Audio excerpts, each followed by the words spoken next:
Hi hello ನಮಸ್ತೆ ಸರ್ವೇ ಜನೋ ಸುಖಿನೋ ಭವಂತು. ನಾನು ನಿಮ್ಮ ಯಶ್ವಾರ್ ಮೋಟಿವೇಶನಲ್ ಚಾನಲ್ಗೆ ಸ್ವಾಗತ. Law of attraction, life coach, ಕರ್ಮ ಹೀಲರ್, ಅಸ್ಟ್ರಾಲಜರ್, ಫಿನಾನ್ಷಿಯಲಿ ಟಿಪ್ಸ್ ಇನ್ನಿತರೆ ಯಾವುದೇ ಒಂದು ವಿಷಯಕ್ಕೋಸ್ಕರ ಈ ನಂಬರ್ನ ಸಂಪರ್ಕಿಸಿ ಆ್ಯಂಡ್ ವಾಟ್ಸಪ್ ಮೆಸೇಜ್ ಓನ್ಲಿ ಅಂತ ಹೇಳ್ತಾ, ಸ್ನೇಹಿತರೆ ಇವತ್ತೊಂದು ತುಂಬ ಇಂಟ್ರೆಸ್ಟಿಂಗ್ ವಿಶೇಷವಾದಂತಹ ಟಾಪಿಕ್ ಬಗ್ಗೆ ಮಾತಾಡ್ತಾ ಹೊರಟಿದ್ದೀನಿ. ಅದೇನಪ್ಪ ಅಂತ ಅಂದರೆ, ನಾವು ಬೇರೆಯವರ ಅಭಿಪ್ರಾಯಗಳಿಗೋಸ್ಕರ ಬದುಕೋದನ್ನು ಇವತ್ತೇ ಹಿಂದೆ ಬಿಡಬೇಕು. ಸ್ನೇಹಿತರೆ ಏನು ಗೊತ್ತಾ, ನಾವು ಪ್ರತಿಯೊಂದು ವಿಚಾರದಲ್ಲೂ ಕೂಡ ಬೇರೆಯವರ ಒಂದು ಒಪಿನಿಯನ್, ಬೇರೆಯವರ ಒಂದು ಇಷ್ಟಕ್ಕೋಸ್ಕರ ಬದುಕ್ತಾ ಹೋಗ್ತಾ ಇದ್ದೀವಿ.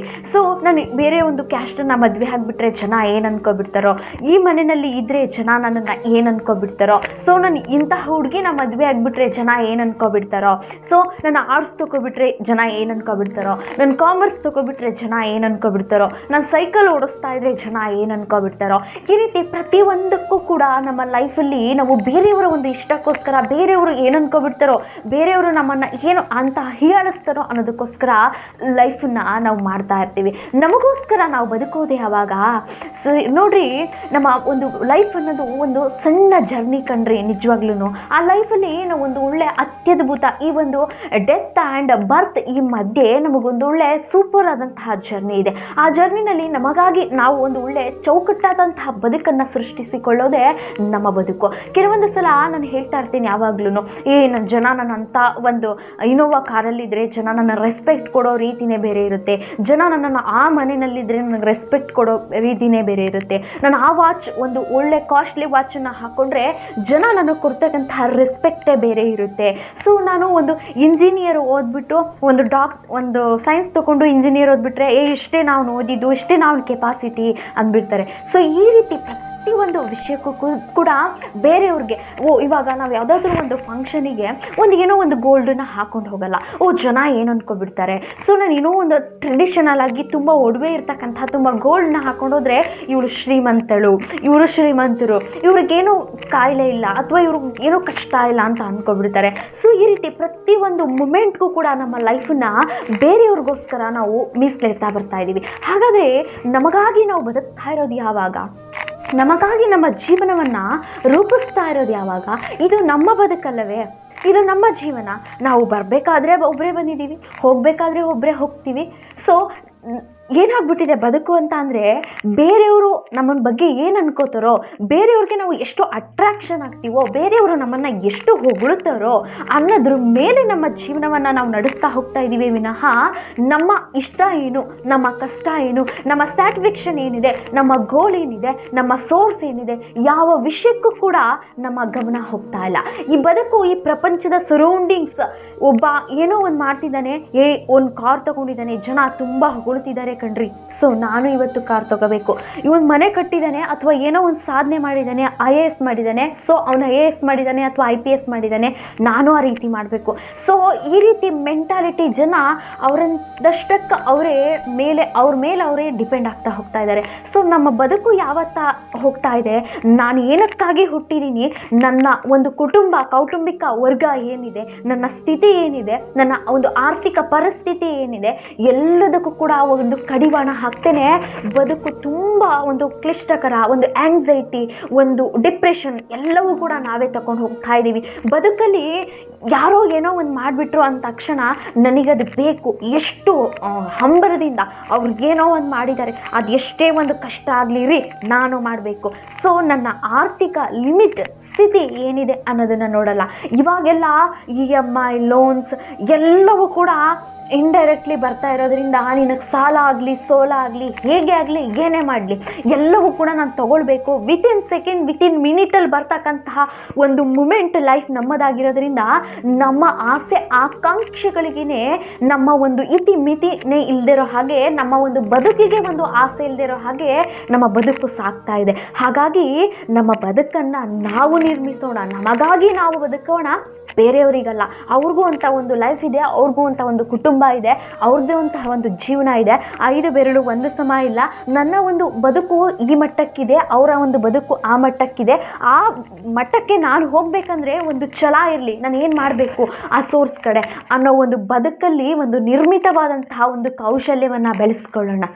ಇವಾಗ ನೋಡಿ ಸ್ನೇಹಿತರೆ, ನನಗೆ ಇವಾಗ ಒಂದು ಹಣ್ಣು ಇಷ್ಟ ಆಗಿರುತ್ತೆ, ಮತ್ತೊಬ್ಬರಿಗೆ ಹಣ್ಣು ಕಂಡ್ರೇ ಆಗಲ್ಲ.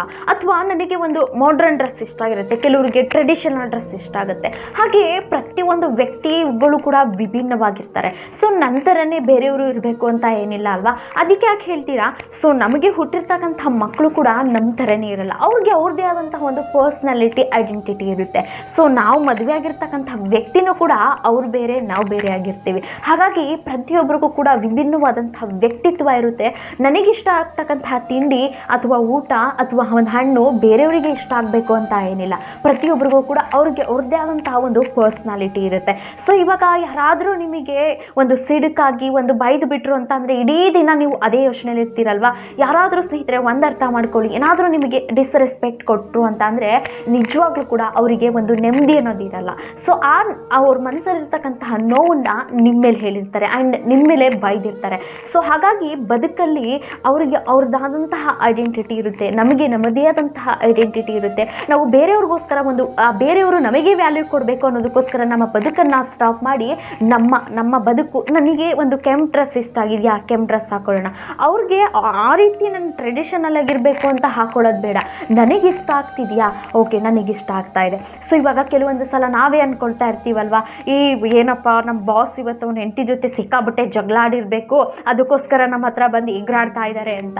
ಸೊ ಹಾಗಾಗಿ ಅವರವರ ಬದುಕಲ್ಲಿ ಅವರವರ ನಿಟ್ಟಿನಂತೆ ಬದುಕು ಸಾಗ್ತಾ ಇರುತ್ತೆ.